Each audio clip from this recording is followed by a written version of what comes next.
To be a CEO performer at any level in today's modern work world, tune into all the podcast episodes of Cinderella CEO on Air. Cinderella success stories, CEO interviews, mentoring techniques, and more. Hello, everyone. It's Cary Broussard here with the Cinderella CEO on Air podcast.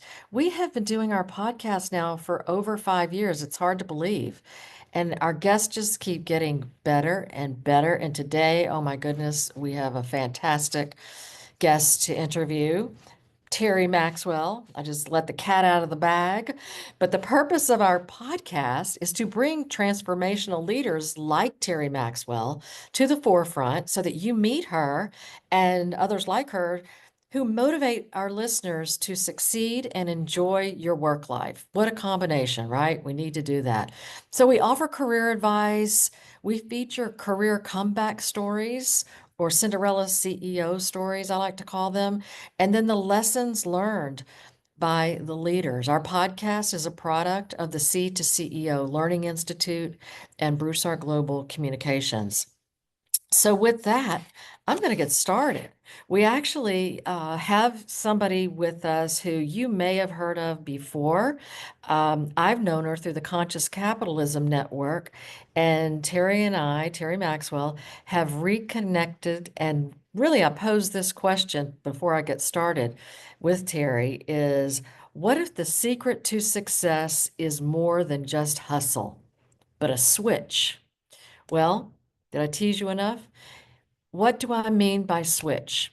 That is whether you're at the C level, the director level, the manager or VP level, being nimble enough to know if you're headed in the right direction or not, whether you can make a switch. It may require that you make a shift to reach the palace of your dreams. And this is the important question of this hour with Terri Maxwell. If you've ever wondered how to build meaningful success without selling your soul, how do you know it's a moment, or if this is the moment, to flip the switch? So today on Cinderella CEO on Air, as I mentioned, we're joined by my friend Terri Maxwell, growth strategist behind over 50 brands. And she's founder of a company, a group of companies called Share on Purpose. And it's a portfolio of companies that creates and invests in business ideas designed to make an impact. And boy, has she made an impact. Terri, I frame business lessons around fairy tale analogies and symbolism, as you know. So my analogy, building the palace of your dreams, means the same as propelling yourself toward a meaningful goal or goals, which is what you're going to teach us to do today. So I'm very, very excited. Tell us about your journey, your journey from corporate leader to purpose-driven entrepreneur and investor is incredibly inspiring. And what does success switch mean to you? What sparked your mission to help others build businesses that make a difference? Terri, welcome. Oh, Cary, it's so good to be here, and so honored to be supporting you in this way and supporting the mission, because you have been one of those people that has inspired me in my career. The highlight of my corporate career, I was president of an internet subsidiary, and we went public on the NASDAQ stock exchange in 1999. I'm older than I look. And that was amazing. And then the dot-com era kind of kicked in and 9/11 happened, and I kind of had an awakening and decided to become an entrepreneur. And I built a successful business. I sold it in early 2008 and started over with this crazy idea that there has to be a way to do good and make money. And so that's how I got here. And that's how I got into conscious capitalism and became a conscious entrepreneur and started investing in businesses that make the world better. And what I found is that was a heck of a lot harder than I thought it was going to be. And I failed miserably for many, many years, which led me to create the success switch. And in a little bit, I'll actually do the success switch with everybody.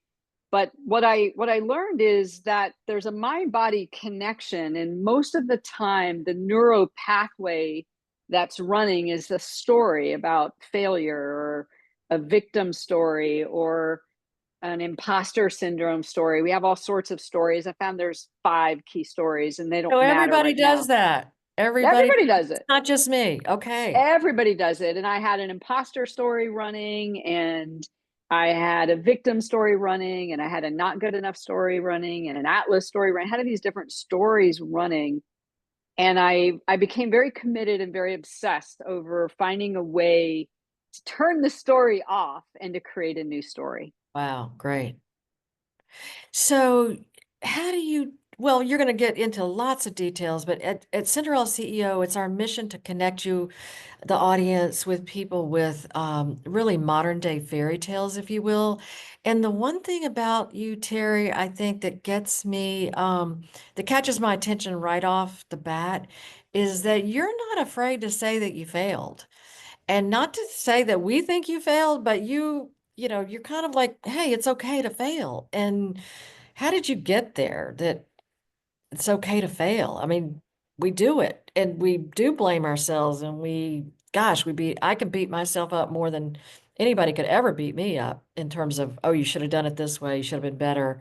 How'd you get back up? That's part of developing, I guess, your three-step process is how did you then shed that victimhood, that bad talk to yourself? How did you shake that off?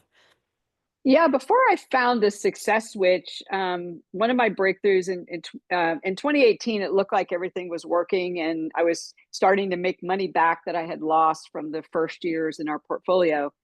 And then a sequence of things happened, doesn't matter what they are, and I lost like $1.6 million like that. Like boom, everything came crumbling down, and all this failure again. And I thought it was working, and then it wasn't.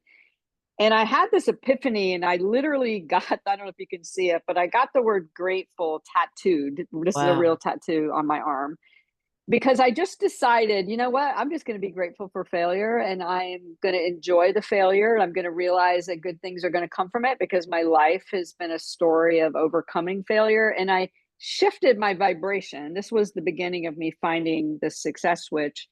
And I had first a fake tattoo that said grateful, and then eventually I made it permanent. And I just started becoming grateful for failure. And I started, rather than telling the story as a victim, I started telling it as a thriver. Like, Mhm. wow, I wonder where this is going to lead. And I embraced this energy and this alignment and created a new story. I didn't know what I was doing. Later I got to the success switch, but I created this new story around being grateful for failure and what is the good that can come from it, and how can I use these failures as lessons to help other people. And everything shifted for me in a very short period of time, and that's what ultimately led me to create the success switch that we'll talk about in a minute. And I know you've had so much success, but you're so humble and you're so willing to embrace new lessons and new ways of doing things. And for me, I just found that if I could also embrace failure and make it become part of my thriving story, that good things can come from that. That's so, I mean, that is breakthrough to hear for us all to hear, me for sure to hear, because a lot of times I think failure, it sounds like the tattoo was almost like that was the switch. Not that we all have It to get a tattoo, but it's like that's what it did for you. It's it like, did. it's part of me. I'm going to own it, right? I mean, That's exactly right, Carrie. And I was so curious because I felt this shift. I mean, I remember, and you'll get this because of some of the analogies that you use in the Cinderella to CEO. I literally felt like I was like in this cocoon and this butterfly was coming out. Like I literally felt my DNA change. And wow. as this was happening, and as this simple little thing of just embracing being grateful for failure, not overcoming failure, which is my old story, but just being Mhm. grateful for the joy in failing and starting over, which is what I had to do.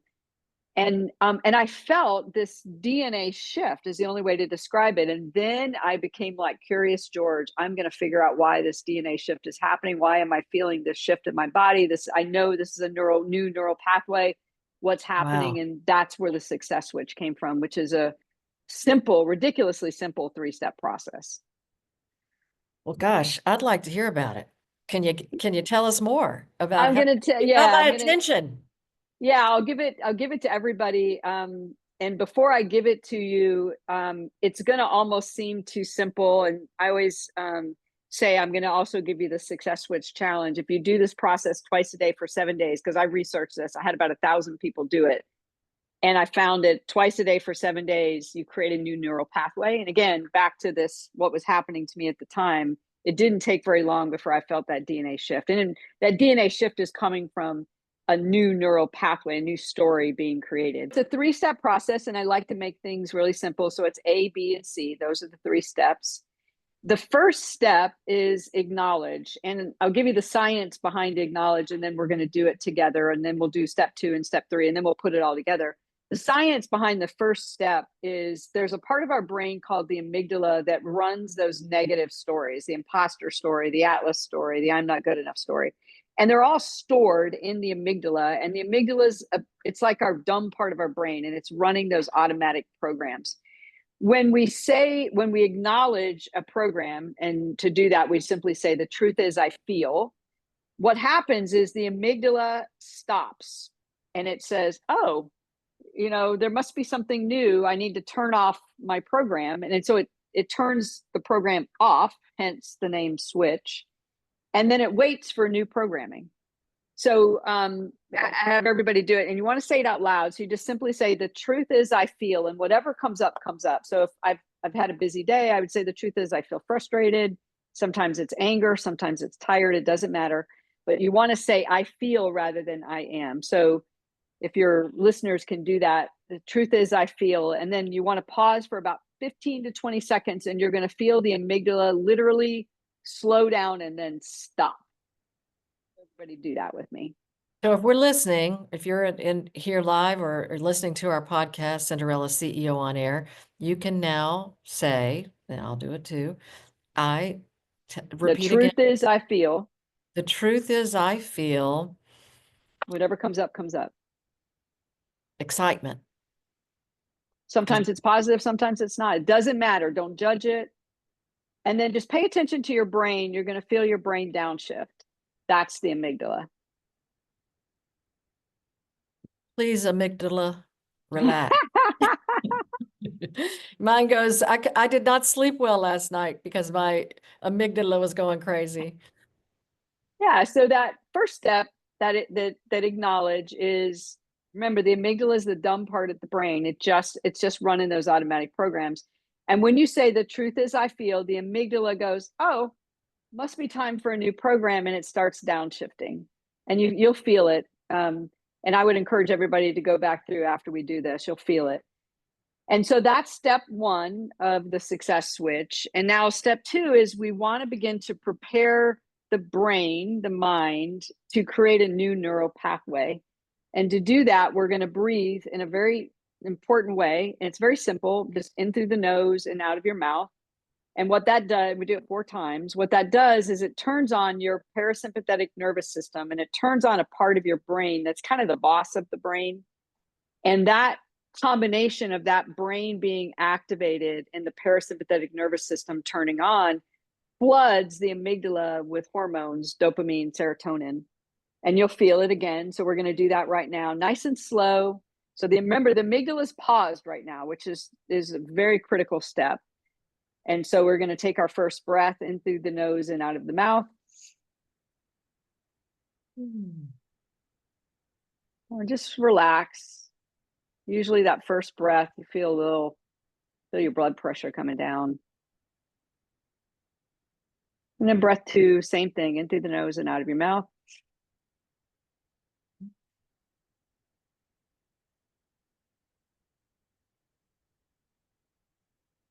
Typically, you'll feel a little lightheaded. That's your brain and the parasympathetic nervous system releasing dopamine and serotonin into your bloodstream. And then a little deeper with breath 3.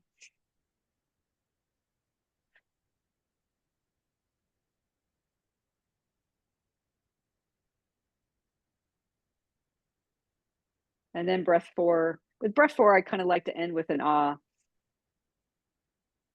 Ah.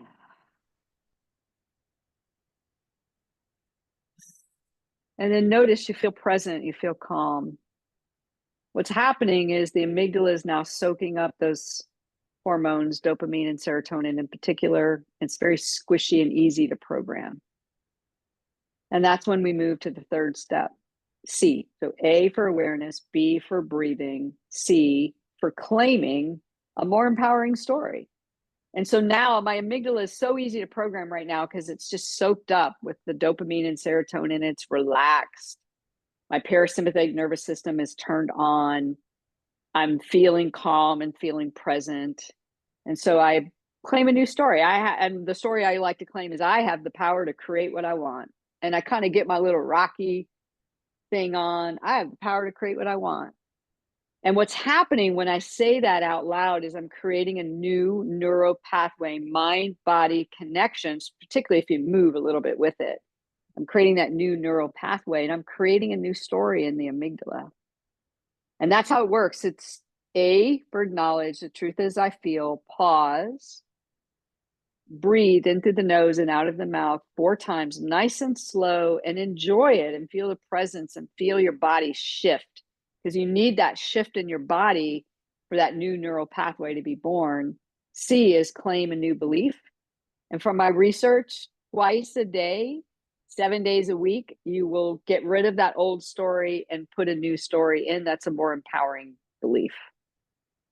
Wow. Wow. I feel it. I feel you. It's shocking. So 2 times a day for 5 days a week. And then I do it for 7. Do it for 7 days in a row. 7 days a week. And then do you do this consecutively for a month or forever? So the funny thing is that from the research that I did, and again, I tested it on like 1,000 people because I was looking for, is it 14 days? Is it 21? Because, you know, everybody's got different beliefs about that. It only took 7 days as long as they did it at least twice a day. Okay. Now you, and you'll unwire and switch off an old, you know, program, a victim program or whatever it is. And if you put that same belief in, you'll literally build a new program and you'll be like, well, that's not bothering me anymore. And then something new will pop up. And so I do this. I have it on my calendar. I have breaks in my calendar, once in the morning, once in the afternoon. I do it I do it every single day, twice a day. But I'm always working on a new program. So that's the thing, is I switch off an old program that's getting in my way and I build a new program that is about creating what I want. Terri, amazing. Thank you. So it is also the discipline that we can systemize this for ourselves. And you've just given us a very great gift, because I know it works for you. And you've made it your mission to share not only the mind shift that you just shared with us, but other ways of kind of becoming purposeful in our lives so that we don't experience burnout. And some of the people might be listening now who are, some people listening now might be going through interviews. They may be, have a huge project on their desk. They may be managing, 1,000 people. And so burnout is a big part of this aspect of life we call work, our work-life balance. You've mentored and coached people on this mind shift. How long have you been doing mind shifting in this way, for yourself and coaching others? How long have you been doing this? And can you address burnout? Yeah, I've been coaching people, leaders and entrepreneurs since 2010, probably. Mhm. And I don't even know how many people I've coached, but I can tell you that our leadership teams in all of our companies start their meetings with a success switch. Wow. And literally that's the first thing on the agenda is and everybody in the meeting, and we, the companies have different meetings in the portfolio, but we start every meeting in each of the companies with a success switch so that we're coming with a clear amygdala and we've switched on our powerful program before we tackle the agenda items. So that's how powerful this is every company in our portfolio and the companies I invest in, when we start our meetings, our board meetings, we start with a success switch to get ourselves in the right frame of mind. And the burnout is a huge issue, and where burnout comes from is actually, it's connected to what I call the Atlas program. So if we remember Atlas, it's got the world on his shoulders, and Atlas is trying to solve everything and fix everything. And an Atlas program, an Atlas story is, I have to do this. I have to be the one. And the Atlas program is a story that you have to break. It's very important. And by the way, it's even more important for women, even though Atlas was a male figure.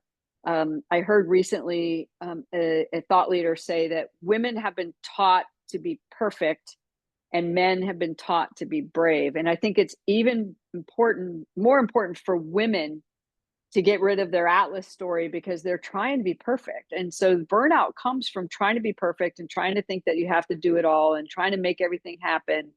And you have to switch that old story off. You don't have to do it all. You don't have to fix everything. You got to turn that story off and build a new mental script and a new mind-body connection that is really about aligning to what's yours to do rather than thinking you have to do it all. Wow, that is such great advice, especially for entrepreneurs who you start out doing it all, right? I mean, so how did you harness this, taking the Atlas, taking the ball off your shoulders to begin to trust other people to help you? What was that step? Yeah, so it started first with getting rid of Atlas, because I had a huge Atlas. I've overcome a lot in my life, and I can be a bit of a control freak, and trying to make everything perfect. I had that perfectionism, and so I literally had to reprogram first my mind and then a mind body connection, that I'm not alone and I don't have to do it alone. And then this, after I got rid of that script and started building a new script, and the phrase that I started using is, I have the power to create collaborators that will work with me to create my dreams. And so I began to tell myself that new story and was doing the success switch. And then rather than hustling and trying to go find those collaborators, I just started attracting them. And as they came, and some wanted to be employees in the portfolio, some of them wanted to be collaborators, I found ways to support them and help them become successful. And the next thing you know, I've got a team of collaborators around me where we're all trying to do good in the world, and I don't have to do it all anymore. And it feels good. I love that. I have a question from the audience, but I want to ask a question first because I wonder if that also contributes to getting off track. If you're trying to, because again, I'm talking about a friend, quote unquote, myself. I'll get off track because I'll go in, and you know this about me, that I'm juggling a lot, so I'm going to go down a path, but really, did I need to go down that path? Maybe not. There's somebody else that could work with me and go down that path while I continue to stay on the path I find my greatest purpose in. So the question from the audience, this may stump you, I don't know.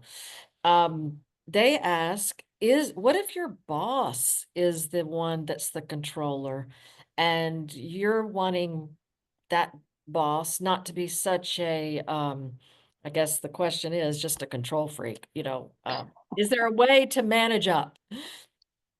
Yeah. So the first thing is, you have to change your mind body connection. And I have a very strong belief about this, both as a former corporate executive and then I've been a CEO since 2002, a long time. When I want to change something, I realize I have to change it in myself first. So the first thing you always want to do is you want to change it in yourself first. And you want to change the part of you that attracted this scenario, because we attract what we need to heal. And so we somehow attracted this boss that's very controlling. And so is it an Atlas program? Is it a not good enough program? Whatever comes up when you say, the truth is, I feel, it could be unworthy, or it could be I'm afraid, or whatever is in the amygdala that's causing you to attract this. I want to change my alignment first. And one of two things is going to happen. One is, when you change your alignment, the people around you start to shift. Mhm. That's number one. Secondly, sometimes you change your alignment in such a way and the people around you don't shift. And what happens is you outgrow those relationships and a new door opens for you. Love And it. I would say, don't be afraid of that. Both of those are empowering paths to take to a more joyful, successful life. I love it.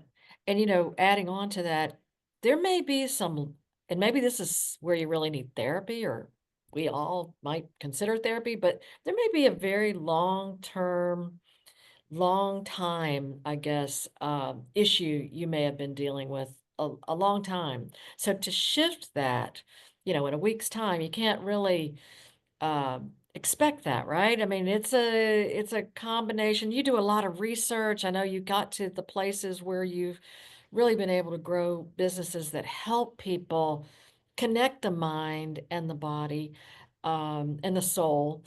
So, do you find that people have layers that, how do you break through multiple layers of things, I guess, is the Yeah, Carrie, you hit the nail on the head. So the stories will come off in layers, but the fascinating thing, and I've done a ton of research on fear, and I know we'll talk about that later in your show.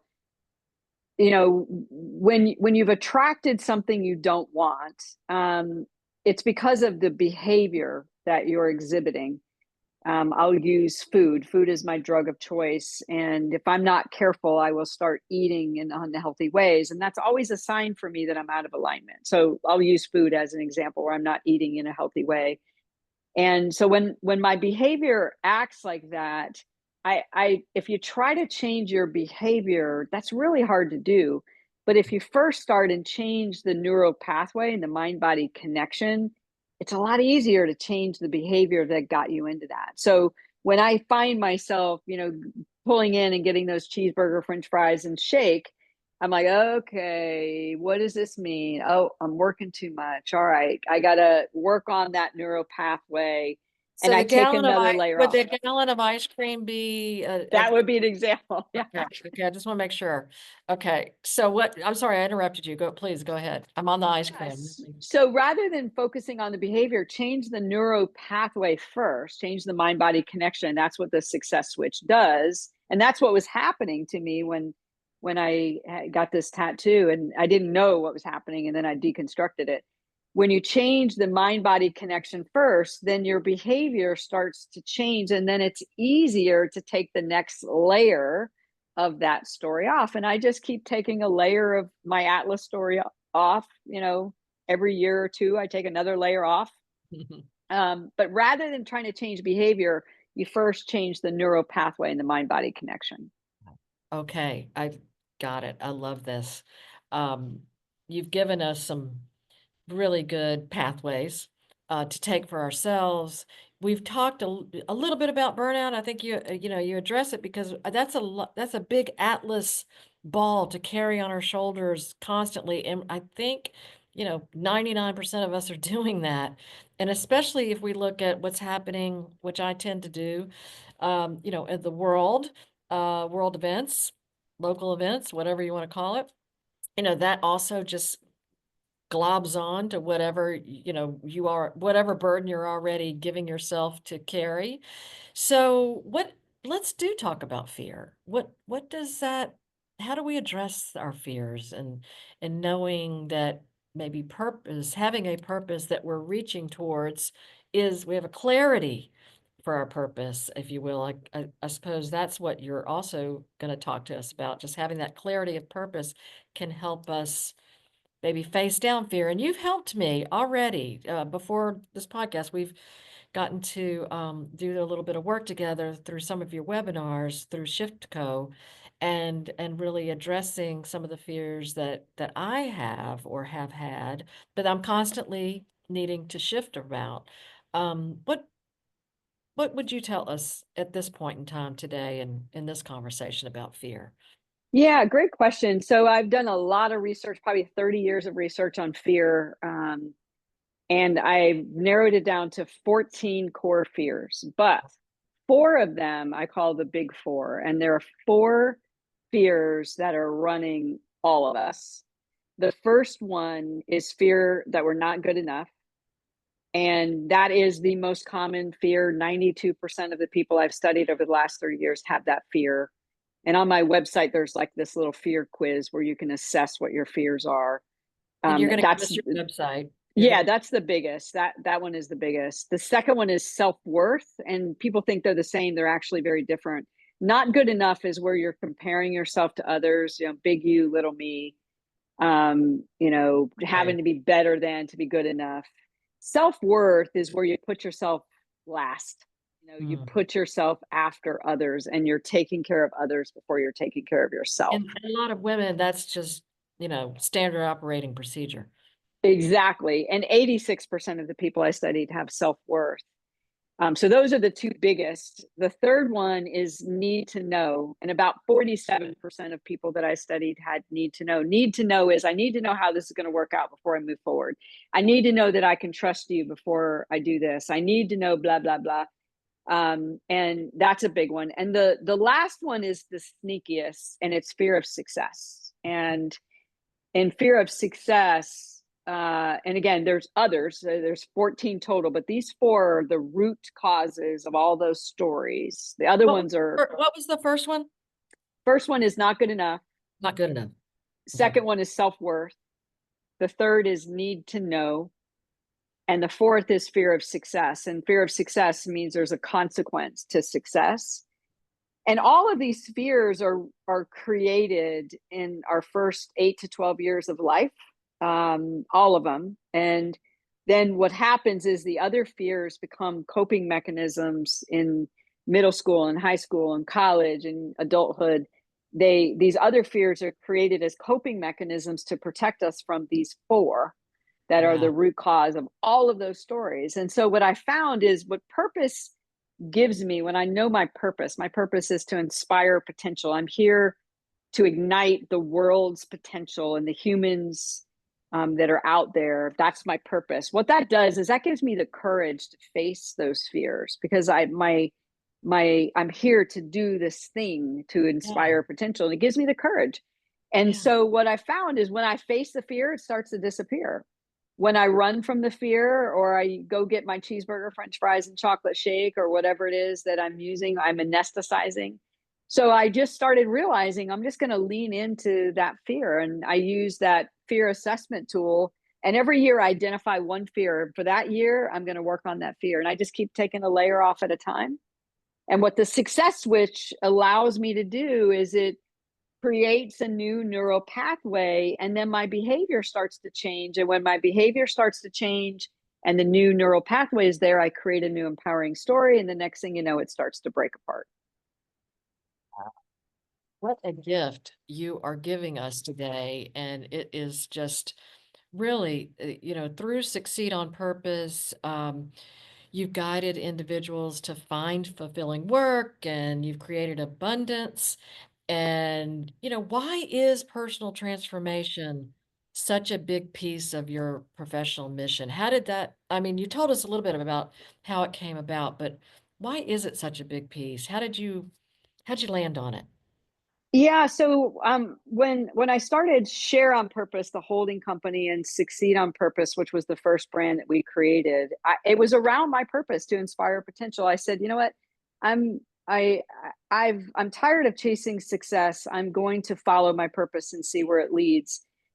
Did not know I was going to be on for the ride of my life. And what I quickly discovered is all of the things that I've been through, I now use as gifts and tools to help other people. And talk about things becoming full circle. And now it's like every failure I turn into a tool, and every mistake that I make, I turn into a tool to guide other people. And as a result of that, and all of those tools are encased in Succeed on Purpose, it's powerful to be able to take something that you've gone through, a mistake that you've made, and turn it into a tool where you can help other people. That's my purpose. And that purposeful aspect gives me the courage that I feel like I can face anything now. Wow, that's your superpower. And instead of people just focusing, okay, I need to find a purpose. Let me think about this. I don't have a purpose yet. You know, just it's the breathing, it's the connecting, it's that feeling of good and relaxation, it sounds like, that we aspire to, that just feels like we're in the flow. And Exactly. You know it because you've been doing purposeful work, since I started following you 2 decades ago. I mean, you've I been living your do. purpose. You've been I living it. do. I do really. I absolutely. But I think there's a part of me that always feels like, I'm having too much fun. And, and yes, do I always want to, make sure that food is on the table and, money's in the bank account? Yes.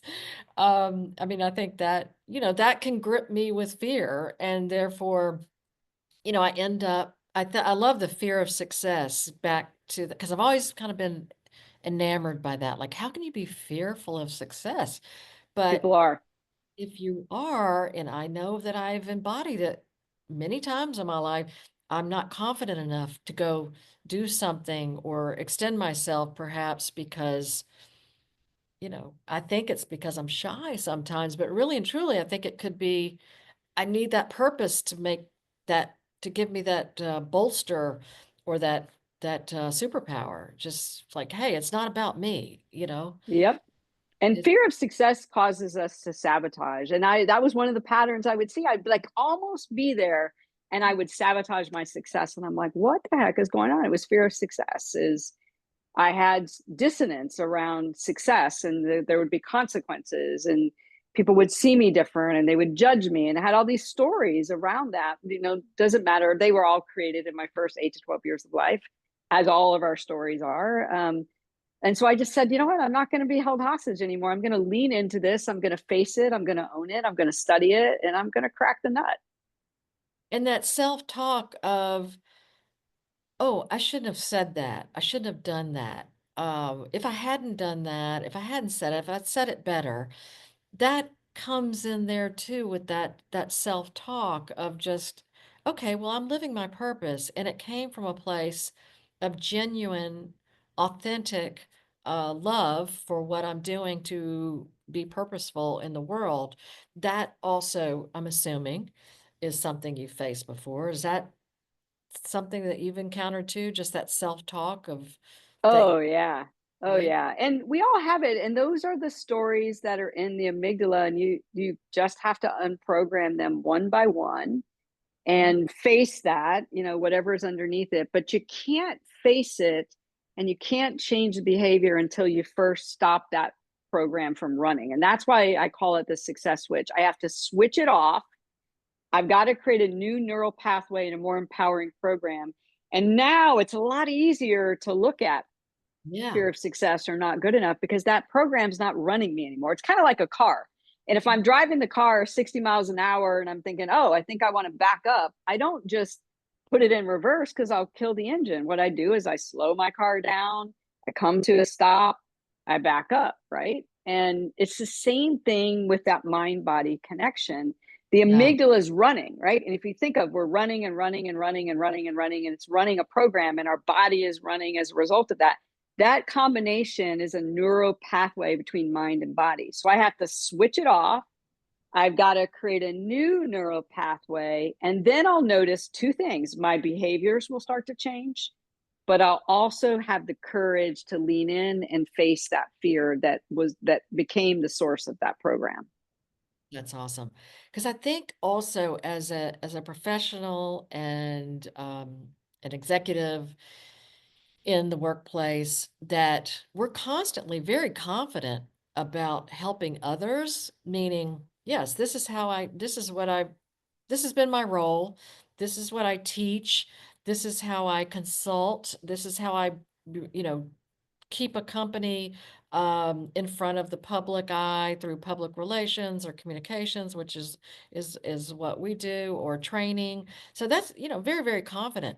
But in order to grow our business, in order to shift, because we can work in our business, but we also have to work on the business. Everybody, has probably heard those two terms, and working on the business does require that you have a self-confidence that gets yourself out there, whether, you're looking for a new client, looking for a new job. But when you're in the job or you're in the business, we're in a flow. We know what we know. We know how to do, great things. We're if you're listening to this podcast, you're probably very talented. That's all I can say. And and so I know you know how to do what you do. But when you want to grow and when I want to grow, I need to be at my best in terms of feeling really confident and not like I'm bragging. I'm really mimicking you, Terry, but just I'm not going to feel like I'm bragging. I'm going to feel like, this is what the universe has laid out is the purpose that will help everybody that I come into contact with. And it's very authentic. And I've always said this too, if you have good intentions, typically that also shapes who you are and shapes your work. So I appreciate you sharing this. It's refreshing to be with somebody who makes themselves vulnerable, and also you do so much research to and find data, which is really the thing that hooked me when we've talked before. It's like Terry brings the data to the table so that you and I understand why she's developed these methods and why she believes in the trends that are coming in the future, because she's based it in real data. There's something to real data out there, it actually exists. Yeah, and So I would say for the work that you're doing, and I share this passion. The data says that diversity in leadership causes business performance to be significantly better. And I feel very strongly about that. The more diverse your leadership team is, with women and people of color and people that come from different backgrounds, statistically, there's study after study that says the business performance is better. And so that's an example of I'm just not buying into the garbage that's out there because the data and my mind body connection tells me a different truth. awesome. And that's where I don't know if you saw this, but I called you my siren song, through all the crud and all the dark clouds, that have been sort of circling around me in terms of, everything I love and believe in terms of diversity and just, knowing that inclusion is the right method in terms of growing businesses and bringing customers to you. So thank you. Thank you for addressing that again. What else have we missed? I know you have a story about your grandfather. Is there something you might share with us that sounds like I don't know, I've been wanting to hear about this story. I haven't heard. Yeah, I'm probably this is probably my favorite story to tell, particularly for an audience like yours, and particularly the times that we're in. So the story, real quickly, is I grew up very very poor. Both of my parents were raging alcoholics. I grew up in a 600 square foot trailer with rats and roaches. I was abused in every way possible, so it was really challenging. But Terry, my grand, yeah, what's yeah, that? I had no idea. Thank you for Yeah. Well, but it was all part of the journey, right? So my grandfather was this kind of angel in my life, and I used sports. I was an athlete, and I used sports to overcome my anger and frustration at this horrific life that I was leading. And it was ninth, 10th grade, something like that, and we were playing in the basketball championship, and the first half, I was the point guard, so I was the one setting the ball up and that type of stuff. And we were just killing it, which back then, we were up by 13 or 15 points or something, and we were so ahead. And I was so cocky. And so halftime I went in, and I'm like, we're gonna kill these guys. I was being a braggart and everything. And I went out in the second half, and the coach of the opposing team had noticed that I always dribbled down the right side of the court with my right hand. So he set what's called a trap. And a trap is where two defenders come up and meet you right before you cross half court. And they trap you, and you either lose the ball or something along the line. So that's what happened. They trapped me right as I crossed the line, because you can't cross and then cross back. They took the ball and they scored. And that just ticked me off. So then I got the ball. I dribbled like a bat out of what to the exact same spot. The exact same spot. This time I said, well, I'm going to show you and I'm going to run between you, which is an offensive foul. Lost the ball. They score. 6 times I went to the exact same spot and lost the ball every single time. So my coach takes me out, silly guy. We lose the game. I go storming out of the gym. It's all the coach's fault and blah, blah, blah. You know, I'm so angry. I had all this angry rage inside of me. Go to my grandpa's house and I said, Grandpa, you're not going to believe this. And I'm ranting and raving. And my grandpa was this wise, very quiet man. And he started rubbing, he had this goatee and he started rubbing his goatee. And I was 12 or 13, 14, something like that. I put my hands on my hip like any good teenager and said, what? And it's not my fault. And he said, well, Terry, you get what you focus on. Like, it's not my fault. He let me rant and rave for a while. And he said, let me ask you a question. The first half of the game, when you were winning and scoring, what were you focused on? I said, scoring. And the second half, what were you focused on? And I thought about it and I said, getting past the defender. And he said, right, you were focused on the obstacle. And I was like, oh my God. Interesting. And that's what we do. We focus on what's wrong with the world. We focus on what we don't like. We focus on the boss that's the controller. We focus on, our significant other not taking the trash out. I mean, you can go on and on and on. We focus on what we don't want. We focus on what we're frustrated by. And I think this is a really important lesson for the times that we're in. If you don't like the direction the country or your company is going for, focus on the way you want it to be and put your energy into that. And so this lesson I used, and it got me out of this horrific life and went on to leave home and go to college and, have a career and be where I am today. And it's the number one thing I lean into is you get what you focus on. So if I don't like the way things are, I shift my focus to the way I want them to be. And I put all of my energy there. Wow, wow, wow, wow, wow. That's all I can say. You have given us such hope, and I think just the ability to be around you, with you, it is it's so inspirational. You're living your purpose. You've inspired us, right? You have totally inspired us, inspired our potential.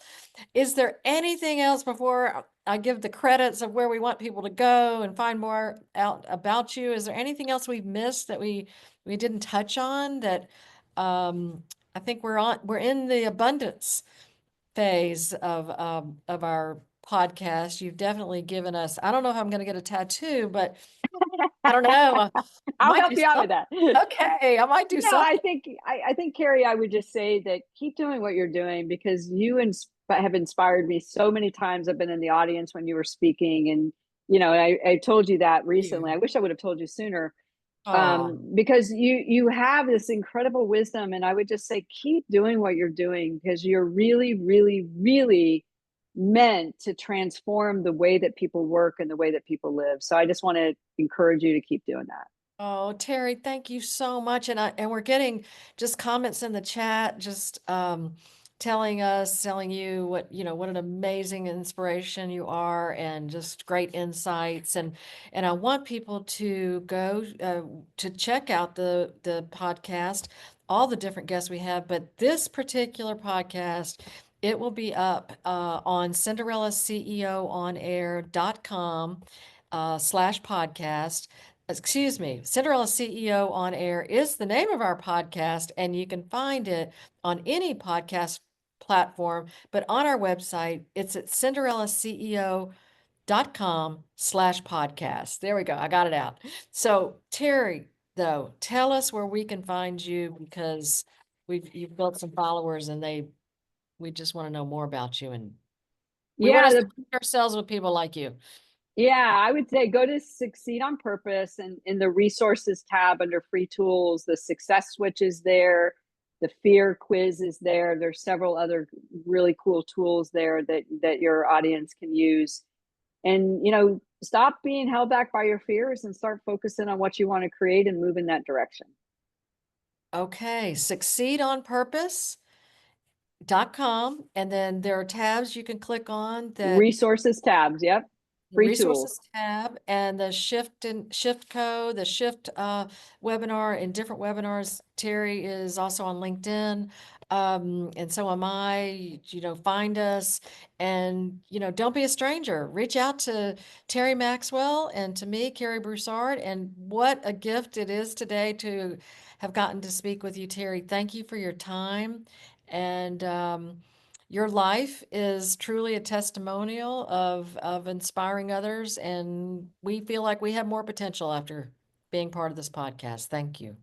Thank you again, Cary, for what you're doing, and keep doing it. I will. Thank you.